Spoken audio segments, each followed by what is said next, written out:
Hello friends, आज है 5 अगस्त 2025 और आज देश के सभी प्रिंट मीडिया, इलेक्ट्रॉनिक मीडिया और सोशल मीडिया में एक ही न्यूज चलाया जा रहा है और वह है झारखंड के माटी पुत्र और अभिभावक शिबू सोरेन जी की मृत्यु। जी हाँ फ्रेंड्स, आपने सही सुना कि झारखंड के निर्माता कहे जाने वाले ये हमारे अभिभावक के तौर पर इनकी मृत्यु 4 अगस्त 2025 को हो गई है। ये गंगाराम अस्पताल में भर्ती थे और वहीं पर इनका ट्रीटमेंट चल रहा था।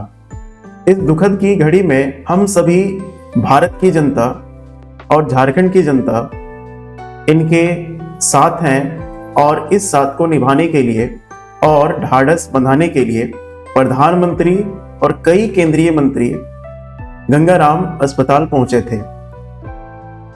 इसके बाद इनकी सेवा के लिए यानी शिबू सोरेन जी की सेवा करने के लिए 20 सालों से इनके साथ एक शख्स रहा करता था जिनका नाम बागान था। जब इनका पार्थिव शरीर लाया गया रांची तो उस समय इनके साथ बागान भी था। इनके पार्थिव शरीर को मोराबादी मैदान के एक सरकारी दफ्तर में लाया गया और वहां पर देश की और राज्य की सारी जनता उनके दर्शन किए। इसके बाद इन्हें विधानसभा के राजकीय परिसर में ले जाया गया, जहां पर जितने भी सांसद, विधायक और नेता थे वो सब दर्शन किए और इनको अंतिम विदाई किए। इनका जो अंतिम संस्कार का प्लान किया गया वो रामगढ़ के एक नेमरा नामक गांव में किया गया। नेमरा इनका पैतृक गांव है जहां पर इनका अंतिम संस्कार का पूरा तैयारी किया गया। यहीं पर एक लुकैया टांड़ है जहां पर हेलीपैड का भी निर्माण किया गया ताकि हेलीकॉप्टर से कुछ व्यक्ति अगर जाना चाहे तो वो भी वहां पर जा सके। इनके विदाई समारोह में महिलाएं शामिल नहीं हुई क्योंकि हमारी परंपरा है कि जब किसी व्यक्ति का निधन होता है तो उनके दाह संस्कार में महिलाएं भाग नहीं लेती। लेकिन ये महिलाएं उनके आत्मा की सलामती के लिए बराबर अच्छे तरीके से यहाँ से ईश्वर से दुआएं मांगती रहीं। इनके पार्थिव शरीर को जब ले जाया गया नेमरा गांव तो वहां पर मुख अग्नि देने का काम हेमंत सोरेन के भाई बसंत सोरेन ने किया। और झारखंड के जो जेएमएम पार्टी है उनके जो प्रवक्ता हैं, केंद्रीय प्रवक्ता, उनका ये कहना था कि झारखंडियों के भगवान के रूप में दिसोम गुरु जी को जाना चाहिए। दिसोम का मतलब फ्रेंड्स होता है समाज, यानी समाज के गुरु जी के रूप में इनको जाना चाहिए। फ्रेंड्स, इस दुखद घड़ी में देश के सर्वोच्च पद पर आसीन जो राष्ट्रपति हैं द्रौपदी मुर्मू, उन्होंने शिबू सोरेन जी के निधन को अति क्षति यानी बड़ी क्षति के रूप में कहा। वहीं मोदी जी ने ये कहा कि शिबू सोरेन एक जमीनी नेता थे।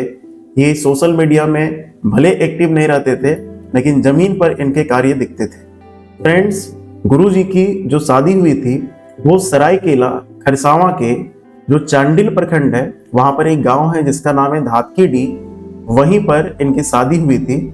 और वहां भी अभी सारे लोग शोकाकुल में डूबे हुए हैं। वे सारे लोग में मातम छाया हुआ है।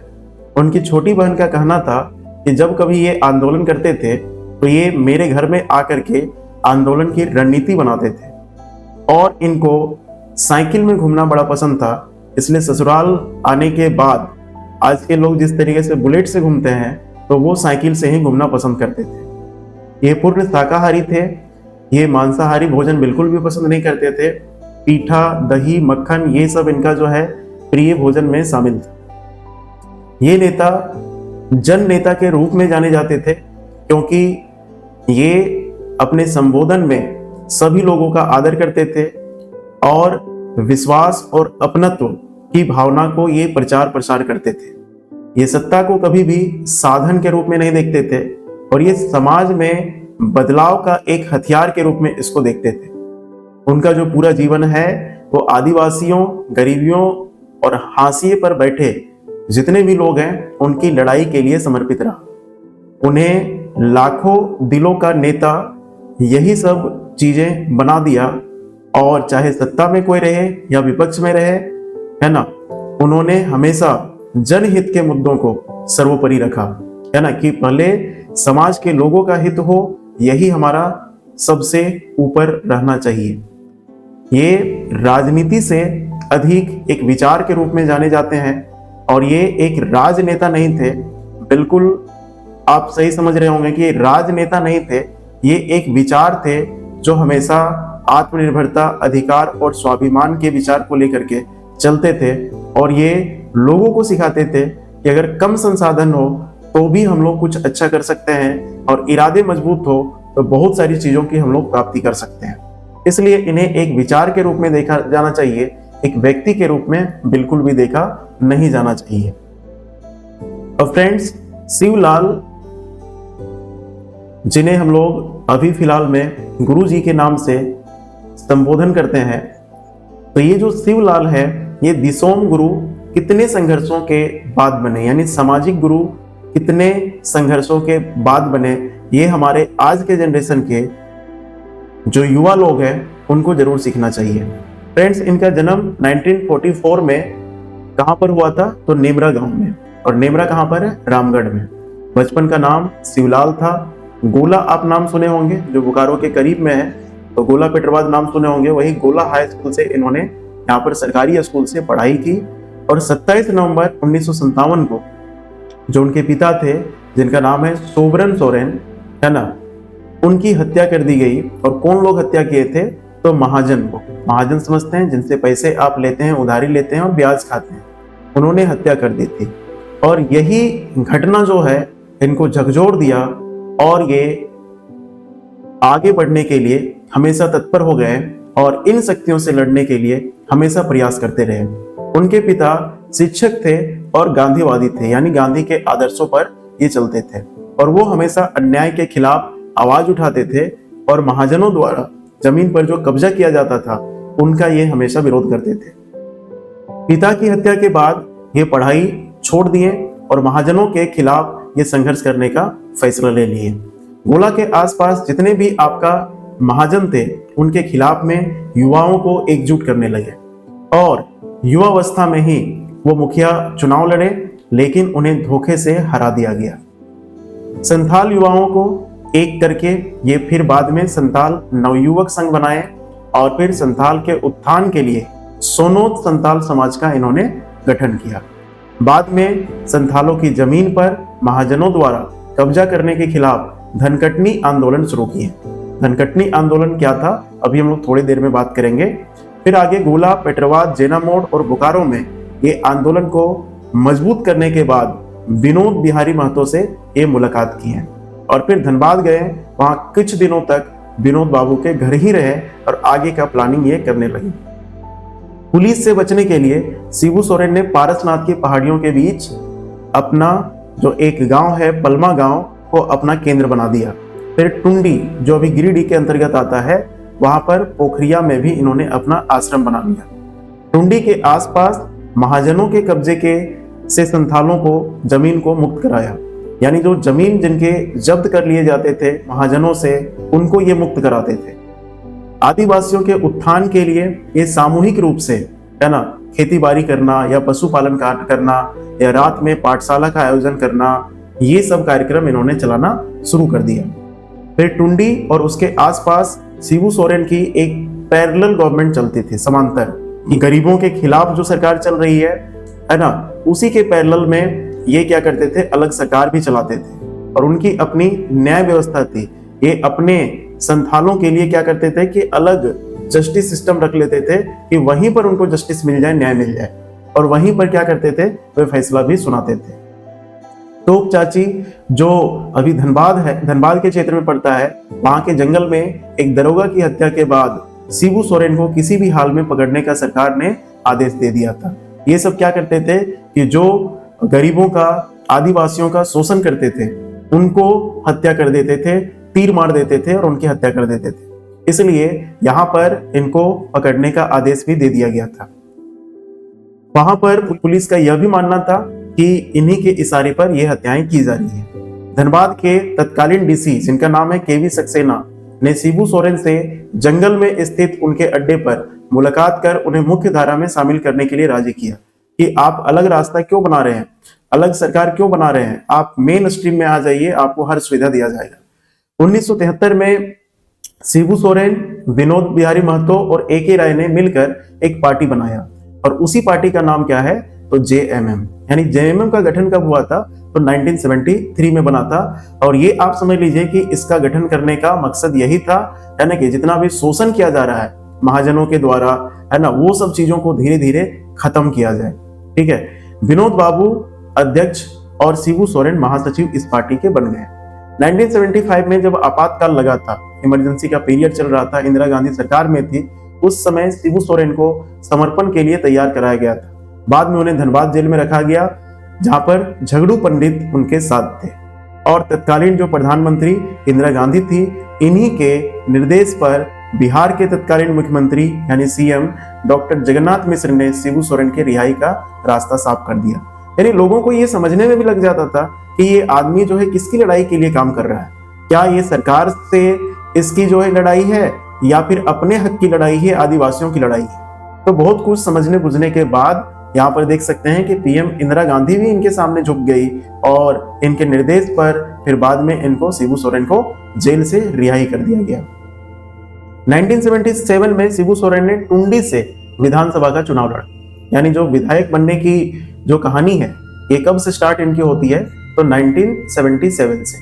टुंडी से ये चुनाव में हार गए, लेकिन बाद में शिबू सोरेन ने संथाल परगना को अपना नया ठिकाना बना दिया। संथाल परगना, ठीक है, संथाल परगना किधर का क्षेत्र तो झारखंड का जो एकदम कोना क्षेत्र है जिसमें गोड्डा, साहिबगंज, देवघर, दुमका ये सब शामिल है, वहां पर इन्होंने अपना केंद्र बनाया और वहां से संसदीय सीट से चुनाव लड़ा। संसदीय मतलब एमपी के लिए इन्होंने यहाँ पर लड़ा और एमपी सीट पहली बार सांसद बने वहीं से। कहां से तो संथाल परगना से ये आप संसद यानी एमपी यहाँ से इनको चुन लिया गया। उसके बाद कई बार दुमका से सांसद बनते रहे और राज्यसभा में भी सांसद बनते रहे। झारखंड मुक्ति मोर्चा ने अलग झारखंड राज्य के लिए उनकी अगुवाई में लंबा आंदोलन चलाया और आर्थिक नाकेबंदी की, है ना। मतलब पहले बिहार में ये झारखंड हमारा इंक्लूड था, तो ये झारखंड को अलग करने के लिए यहाँ पर जो मेन आपका जो बोल सकते हैं कि जो मेन यहाँ पर इफर्ट्स डाला गया वो जेएमएम के द्वारा ही डाला गया था। ठीक है, इसलिए अभी भी देखेंगे कि जेएमएम के सीटों में हमेशा बढ़त रहती है और इन्होंने आर्थिक नाकेबंदी, झारखंड बंद, इस तरीके से कई सारे प्रोग्राम को इन्होंने चलाया। विनोद बाबू जब इस पार्टी से अलग हो गए तो शिबू सोरेन ने वहां पर निर्मल महतो को नया अध्यक्ष बनाया। निर्मल महतो, ठीक है, निर्मल महतो धनबाद के, तो इनको वहां पर अध्यक्ष बनाया गया। 1987 में निर्मल महतो की हत्या हो गई और शिबू सोरेन खुद अध्यक्ष बने और शैलेंद्र महतो को महासचिव बना दिया गया। झारखंड में बहुत सारी हत्याएं हुई है क्योंकि जो कमजोर जो लोग होते हैं उनके हितों का, उनके अधिकारों का हमेशा से हनन हुआ है और यही जब अपने अधिकार के लिए खड़े होते हैं तो लोग उनकी हत्या कर देते हैं, उन्हें जेलों में डाल देते हैं। ये परंपरा आज से नहीं, बहुत पुराने समय से चली आ रही है, तभी इन पार्टियों को जन्म लेना पड़ा है और ऐसे ऐसे नेताओं को हमारे समाज में आना पड़ा है। 1993 में जब नरसिम्हा राव सरकार जो चल रही थी, उनको बचाने के यहाँ पर इल्जाम पर शिबू सोरेन को और उनके सहयोगी पर यहाँ पर गंभीर आरोप लगे और उन्हें फिर से क्या हो गया, जेल जाना पड़ा। ठीक है, फिर आपका झारखंड राज्य बनने के पहले झारखंड स्वायत्त परिषद, जिसको हम लोग जैक बोलते हैं, ठीक है, इस तरीके से JAAC, इसका गठन हुआ और 9 अगस्त 1995 को शिबू सोरेन जैक के क्या बने, अध्यक्ष बने। झारखंड स्वशासी परिषद ऐसे करके इसका फुल फॉर्म होता है, तो वो उसी के ये अध्यक्ष बनते हैं। 1999 में लोकसभा चुनाव ये हार जाते हैं और जब 2000 में लोकसभा में झारखंड विधेयक पारित हुआ तो उस समय चूंकि MP नहीं थे तो झारखंड के मैटर पर वहां पर संसद में ये कुछ नहीं बोल सके और भाग नहीं ले सके। 15 नवंबर 2000 को जब झारखंड का गठन हुआ तो उनका सपना साकार हो गया, यानी झारखंड को अलग करने के लिए ये बहुत ज्यादा सोचते थे और उन्हीं के गठन के लिए हमेशा ये बल दिए हैं। ठीक है, पर संख्या बल में कमी होने के कारण से झारखंड के पहले मुख्यमंत्री ये नहीं बन सके। जो मेजोरिटी चाहिए 50% + 1 का, वो इनके पास में बहुमत नहीं था और ये मुख्यमंत्री नहीं बन पाए। लेकिन पहले सीएम कौन बन गए? तो बाबूलाल मरांडी बन गए। फिर 2005 के विधानसभा चुनाव के बाद 2 मार्च 2005 को शिबू सोरेन ने पहली बार झारखंड के मुख्यमंत्री के रूप में शपथ ली, लेकिन संख्या बल में फिर से कमी हो गई। बहुमत नहीं मिल पाने के कारण से इन्होंने इस्तीफा दे दिया। इससे पहले वे केंद्र में क्या रह चुके थे? तो कोयला मंत्री के पोस्ट पर ये रह चुके थे। 27 अगस्त 2008 को दूसरी बार शिबू सोरेन मुख्यमंत्री बने, यानी पहले 2005 में बने और फिर 2008 में बने। शिबू सोरेन मुख्यमंत्री थे और उन्हें 6 माह के भीतर किसी भी सीट से विधायक बनना थे। ये जेएमएम के पार्टी से ही चुनाव लड़ते थे, है ना। लेकिन 6 महीने के अंदर इनको बहुमत साबित करने का समय दिया गया था। उन्होंने तमाड़ जो रांची के क्षेत्र के अंदर आता है, तमाड़ विधानसभा सीट से चुनाव लड़ा और 9 जनवरी 2009 को मुख्यमंत्री रहते हुए ये चुनाव हार गए और उन्हें इस्तीफा देना पड़ा। यानी 2005, 2008, 2009 में इनका जो है यहाँ पर झारखंड विधानसभा के अंदर इनका एक्टिविटी ज्यादा देखने के लिए मिलता है। तमाड़ चुनाव में हारने के बावजूद यहाँ पर हालात ऐसे बने कि उसी साल 30 दिसंबर 2009 को शिबू सोरेन को फिर से मुख्यमंत्री बनाया गया। आपको पता होगा कि 2009 में राष्ट्रपति शासन भी लागू किया गया था, तो उसी साल का बात हो रहा है। लेकिन मई 2010 में उनकी सरकार फिर से क्या हो गई? गिर गई। 2014 में जब पूरे देश में मोदी लहर चल रहा था, उस लहर में भी शिबू सोरेन जेएमएम से जीत करके सांसद बने। सांसद समझ रहे ना, आपका जो है एमपी, वो एमपी बन जाते हैं। और 2019 के लोकसभा में दुमका से हार गए। बाद में राज्यसभा में सांसद बने और अभी वे राज्यसभा के सदस्य ही लास्ट समय तक आपके बने हुए थे। 15 अप्रैल 2025 को झारखंड में हुए झामुमो के महाधिवेशन में हेमंत सोरेन को झामुमो का अध्यक्ष बनाया गया और यहाँ शिबू सोरेन पार्टी के संस्थापक संरक्षक बने रहे। अध्यक्ष क्यों बनाया गया? क्योंकि इनका जो हालत है वो धीरे धीरे बिगड़ता ही जा रहा था, इसलिए अब जो है पिता का जो पोस्ट है वो बेटे को यहाँ पर नसीब हो गया। अब यहाँ पर जो एक वर्ड हम लोग का आया था धनकटनी, है ना, धनकटनी आंदोलन क्या था? तो ये सब आपको किताबों में कम मिलेंगे, इसलिए बढ़िया से समझ लीजिएगा कि धनकटनी आंदोलन से ही शिबू सोरेन कैसे फेमस हुए, है ना, शिबू सोरेन कैसे फेमस हुए। तो फ्रेंड्स, यहाँ पर मरचो कोचा गांव जो कहां पर है, ये आपका मिलेगा यहाँ पर राजगंज में। यहाँ के एक व्यक्ति है ना, जिनका नाम है यहाँ पर देखें किशोर महतो, शंकर किशोर महतो। उन्हीं ने इस चीज को बताया है कि जैसे मान लीजिए कि हम एक आदिवासी व्यक्ति हैं और मेरे जमीन को गलत तरीके से, है ना, यहाँ पर महाजन लोग, है ना, ये कब्जा कर लिया है और ये सब क्या कर रहा है कि यहाँ पर धान लगवा रहा है। ठीक है, धान लगवा रहा है, उपज इसका हो रहा है, लेकिन हमको थोड़ा सा भी हिस्सा नहीं दिया जा रहा है। तो हमको तो दर्द होगा कि मेरा जमीन में ये खेती कर रहा है, हम भी भूखे रह रहे हैं। तो उस अवस्था में लोग क्या करते थे, है ना, शिबू सोरेन आगे उसके पीछे जितने लोग थे वो सब रहते थे और जबरदस्ती जाकर के धान काट लेते थे, है ना। तो इससे कोई भी साहस नहीं करता था कि इसके जमीन में हम धान या कोई फसल लगाएं। तो यही था धनकटनी आंदोलन, जिसके बारे में देखिए यहाँ पर बताया गया है कि शिबू सोरेन का पहचान यहीं से बना। उसी आंदोलन के बल पर वो राजनेता बने। पहले तो धनकटनी आंदोलन लगता था कि ये अलगाववाद को जन्म दे रहा है, लेकिन बाद में यही आंदोलन झारखंड आंदोलन में परिणत हुआ। यही आंदोलन बाद में क्या हो गया, झारखंड अलग बने, इस आंदोलन में परिवर्तन हुआ। इस आंदोलन में इतनी ताकत थी कि तत्कालीन बिहार सरकार को बैक फुट पर आना पड़ा था। ठीक है, और वही महाजनी प्रथा को कमजोर कर गई, है ना। महाजनी प्रथा समझ रहे हैं ना, जो सूदखोर वगैरह होते हैं, बड़े बड़े पैसे वाले लोग होते हैं, वो सब क्या करते थे कि यहाँ के गरीब आदिवासियों को जमीन जो है धीरे धीरे हड़पना चालू करते थे, है ना। पहले टैक्स मांगते थे और टैक्स नहीं दे पाते थे तो उस समय जमीन को ही हड़पने लगते थे। उसी के खिलाफ में जल जंगल जमीन ये सब की लड़ाई हमारी शुरू हुई है। ठीक है, और महाजनों द्वारा हड़पी गई हजारों एकड़ भूमि पीड़ितों को वापस मिली थी। इस आंदोलन में गुरुजी एक आवाज बनकर उभर गए थे। इसमें उन्हें विनोद बिहारी महतो व ए.के. राय का भी साथ मिला था। कहां से आंदोलन चालू हुआ था बता दिया आपको, राजगंज के एक आपका मरचो कोचा गांव से ये शुरू हुआ था। बाद में आपका जो है ये आंदोलन और तेज पकड़ने लगा और वहां पर विनोद बिहारी महतो की गिरफ्तारी हो गई।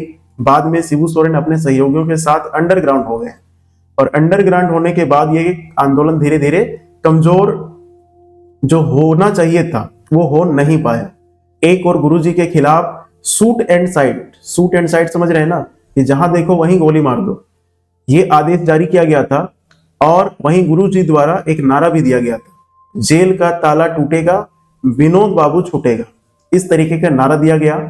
और जो ये शंकर किशोर महतो है वो बताते हैं कि 1974 में ये आंदोलन काफी जोर पर था और राज्य सरकार ने योजना के तहत केवी सक्सेना को धनबाद उपायुक्त यानी डीसी बनाकर भेजा। सरकार यह जानने का प्रयास कर रही थी कि आखिर ये जो एक आदिवासी युवक है ना, ऐसा क्या है, उसकी एक आवाज में समाज का एक बड़ा तबका साथ खड़ा हो जाता है। यानी इस व्यक्ति में क्या है कि एक बार हाँक देता है तो सारा लोग खड़ा हो जाता है, कुछ ना कुछ तो स्पेशल इसमें है। आईएएस अधिकारी ने शिबू सोरेन से मिलने की इच्छा जताई और वर्ष 1974 के 23 सितंबर को राजगंज के गंगापुर रास्ते पैदल जाकर अधिकारियों को दल जो है यहाँ पर पहुंचे और गुरुजी के साथ बैठक हुई। शंकर किशोर महतो के अनुसार केवल महाजनी शोषण के आदिवासियों को गुरुजी ने मुक्त नहीं किया, बिल्कुल वह सीधे कहते थे, मांझी नाय पड़तो तो आगू कीरंग बाढ़तो। मतलब समझ रहे हैं, ये जो संथाल लोग हैं ना, ये अपने आप को मांझी भी बोलते हैं, ठीक है, मांझी भी बोलते हैं और इनका अलग शासन पद्धति भी है। तो ये सब जो है इनको ये बोलते थे, ये जो शिबू सोरेन है मांझी लोग को बोलते थे कि अगर आप लोग पढ़िएगा नहीं तो फिर हक की लड़ाई कैसे लड़िएगा, इसलिए पढ़ना लिखना बहुत जरूरी है। यानी समाज को ये जागरूक करने में अपना बहुत बड़ा योगदान दिए हुए हैं और इस चीज को भुलाया नहीं जा सकता। संथाल परगना से इनका क्या होता है, यहाँ पर यात्रा शुरू होता है और दिल्ली तक आपका इनका ये यात्रा चलता है। ये लगातार जो प्रयास है 1977 से लेकर के 2020 तक प्रयास करते रहे और कई बार ये सांसद भी बने और कई बार ये विधायक भी यहाँ पर बने हैं। ये हक की लड़ाई में हमेशा जो है तीर धनुष को साथ रखते थे और संथालों को बोलते थे कि आप तीर धनुष हमेशा रखा कीजिए, ये सेल्फ डिफेंस का सबसे बड़ा हथियार है, ठीक है, जहां पर हम लोग पिस्टल का राइफल का यूज नहीं कर सकते हैं, तीर धनुष तो आप लोकल बना करके यूज कर ही सकते हैं, ठीक है। अगर मुख्यमंत्री बनने की कहानी अगर देखेंगे तो देखिए, पहली बार शिबू सोरेन 2 मार्च 2005 को झारखंड के मुख्यमंत्री की कुर्सी पर बैठे थे, लेकिन वह सदन में बहुमत साबित नहीं कर पाए। निर्दलीय विधायकों के पाला बदलने की वजह से बहुत लोग पार्टी चेंज कर रहा था, जिसके कारण से सत्ता संभालने के 10 दिन बाद ही ये 12 मार्च को उन्हें इस्तीफा देना पड़ा। उसके बाद दूसरा बार जो है 28 अगस्त 2008 को श्री सोरेन दूसरे बार झारखंड के मुख्यमंत्री बने, तब वह दुमका के सांसद थे, ठीक है, सांसद बताए थे कि वो दुमका से हमेशा जीतते थे। मुख्यमंत्री पद पर बने रहने के लिए उन्हें उपचुनाव जीतकर विधायक बनना था, लेकिन तमाड़ विधानसभा जो रांची के क्षेत्र के अंदर आता है, सीट से उपचुनाव लड़े शिबू सोरेन को हार का सामना करना पड़ा। 145 दिनों तक मुख्यमंत्री रहने के बाद उनको 18 जनवरी 2009 को इस्तीफा देना पड़ा। 2009 के अंत में विधानसभा चुनाव में शिबू सोरेन जामताड़ा से चुनाव जीतकर 30 दिसंबर 2009 को तीसरी बार राज्य के मुख्यमंत्री बने, लेकिन भाजपा द्वारा समर्थन वापस लेने के कारण वह फिर से बहुमत हासिल करने में असफल रहने के बाद उनको इस्तीफा देना पड़ा। इस बार वह 1 जून 2010 तक पद पर बने रहे। इस बार उनका अब तक का सबसे लंबा 153 दिन का कार्यकाल यहाँ पर रहा है। यानी पहली बार में ये 10 दिन तक मुख्यमंत्री रहे, उसके बाद अगर देखिएगा तो एक बार ये 153 दिन तक भी रहे। इस तरीके से मतलब आप समझ लीजिए कि कभी भी 1 साल पूरा नहीं कर पाए, 1 साल जो है कभी पूरा नहीं कर पाए, और 1 साल पूरा नहीं कर पाए लेकिन एक रिकॉर्ड बना दिए कि 3 बार ये मुख्यमंत्री आपके रहे हैं। और टोटल अगर देखिएगा तो 308 दिनों तक, है ना, 308 दिनों तक ये सफल रूप से मुख्यमंत्री बने रहे, ठीक है। तो आप समझ सकते हैं कि यहाँ पर हमारा जो है जो विधायक लोग रहते हैं वो हमेशा पार्टी चेंज कर लेते हैं, अपना समर्थन वापस ले लेते हैं, जिनके कारण से इनको, है ना, यहाँ पर ज्यादा दिन तक इस सीट में नहीं रखा गया और ना ही ये रह सके। शिबू सोरेन को गुरुजी क्यों बोला जाता है, यानी आखिर गुरुजी बनने की कहानी क्या है, इसके पीछे भी 3 महत्वपूर्ण कारण है। आदिवासी समुदाय में उन्हें शिक्षक और मार्गदर्शक के रूप में लोग मानते हैं और ये हमेशा अपने अधिकारों के प्रति लोगों को यहाँ पर जागरूक करते थे। लोगों में उनके प्रति बहुत ज्यादा श्रद्धा था और वो सिर्फ नेता नहीं बल्कि एक गुरु के रूप में देखा जाते थे। शिबू सोरेन लोगों को शिक्षित करना चाहते थे। वह हमेशा अपने भाषणों में कहते थे कि पढ़ो रे हड़िया, दारू छोड़ो रे। शिबू सोरेन रात्रि पाठशाला का आयोजन करते थे और कई सारे ऐसे काम हैं जो इनको एक सफल गुरुजी के रूप में लोग यहाँ पर देखते थे। ये एपीजे अब्दुल कलाम, जो माननीय हमारे भारत के राष्ट्रपति भी रह चुके हैं, उनसे भी मुलाकात किए हैं। यानी हर केंद्रीय मंत्री के साथ में इनका ताल्लुकात अच्छा था और ये कभी भी, है ना, कभी भी लोगों से रिश्ता खराब नहीं करते थे और अपने अधिकारों के लिए ही ये जाने जाते थे कि अपने अधिकार के लिए कैसे हम लोग को संघर्ष करना है। इसके बाद एक कहानी ऐसा भी है, एक दरोगा को भी हमले से बचाया था। ठीक है, दरोगा को ये नेता बचा रहा है, सोचिए कितनी बड़ी बात है। तो कहानी कुछ इस तरीके की थी कि जो शिबू सोरेन है वो महाजनों के खिलाफ 1974 में, है ना, जब आंदोलन में कार्यरत थे तो उस समय प्रशासन उनको खोज रहा था। ठीक है, वे पकड़ से बाहर थे। उस वक्त धनबाद के जोगता थाना में बर्नार्ड किजिंगिया, है ना, बर्नार्ड किजिंगिया, ये क्या हुआ करते थे, उस समय पदस्थापित थे थाना में। इसी दौरान उनके जो एक दरोगा थे जिनका है वहां पर हत्या कर दिया गया था, जो टुंडी में पदस्थापित था। इसके बाद प्रशासन, जो किजिंगिया है ये एसटी थे, है ना, तो टुंडी का थाना प्रभारी बना करके उन्हीं को भेजा गया, किजिंगिया को, जिनका नाम है बर्नार्ड किजिंगिया। किजिंगिया आदिवासी थे। उस वक्त टीपी सिन्हा धनबाद के एसपी हुआ करते थे। तो टीपी सिन्हा ने बर्नार्ड को, है ना, शिबू सोरेन को समझाने की जिम्मेवारी दे दी, क्योंकि एसपी ऊपर है और दरोगा जो है वो नीचे है। ठीक है, तो ये जो आपका सिन्हा साहब है वो आपका किजिंगिया को बोले कि जा करके शिबू सोरेन को आप समझा दीजिए कि इस तरीके का करतूत ना करे, है ना, और वो अच्छे से रहे। असल में बर्नार्ड जो थे वो शिबू सोरेन के प्रति सॉफ्ट थे। क्यों सॉफ्ट थे? क्योंकि ये भी एसटी थे और ये भी एसटी थे, दोनों एसटी थे। एसटी किजिंगिया भी थे और शिबू सोरेन खुद आपके एसटी थे। उनका मानना था कि इस हालात के लिए शिबू सोरेन दोषी नहीं थे। ठीक है, अब जो दरोगा है वही मान रहा है कि शिबू सोरेन इसके लिए दोषी है ही नहीं।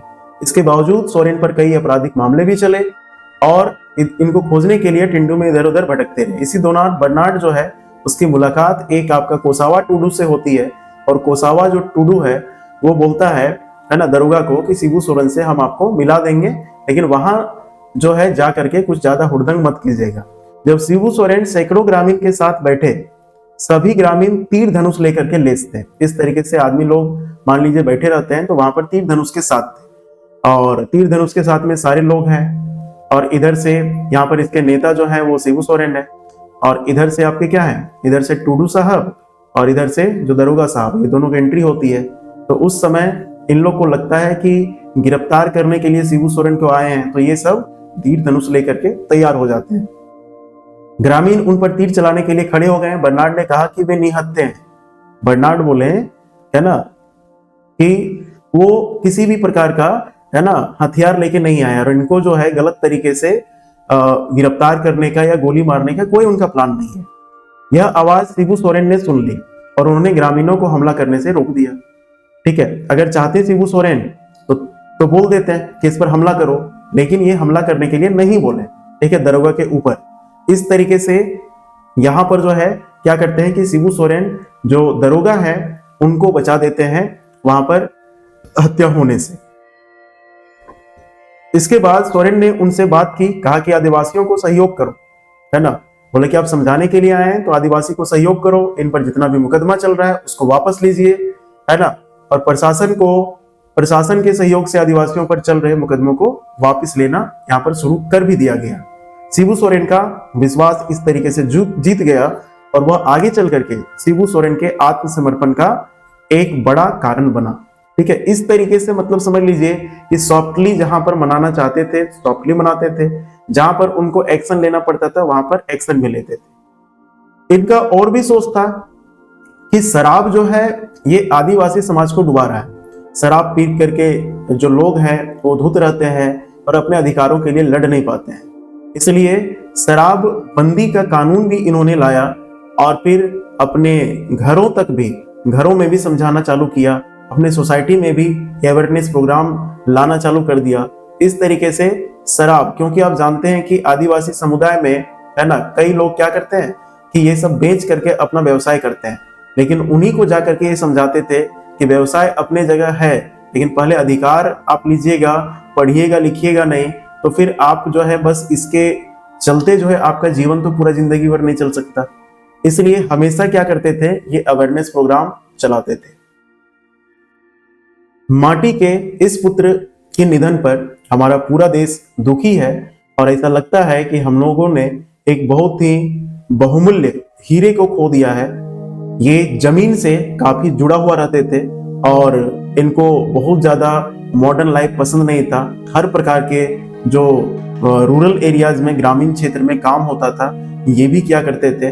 तो इनके व्यक्तित्व से आपको पता चल गया होगा कि इनको माटी पुत्र क्यों कहा जाता है। अंत में देश की समस्त जनता ईश्वर से प्रार्थना करती है कि इनकी दिवंगत आत्मा को अपने प्रभु श्री चरणों में स्थान दे और इनके शोकाकुल जो परिजन हैं उनको इस गहन दुख को सहन करने की शक्ति प्रदान करे। इनकी अनुपम सेवाओं को इन्हें हमेशा झारखंड के युवा, झारखंड के जितने भी जनता हैं उनको अपने दिलों में स्मरण रखेगी। धन्यवाद। वीडियो कैसा लगा कमेंट में जरूर बताइएगा।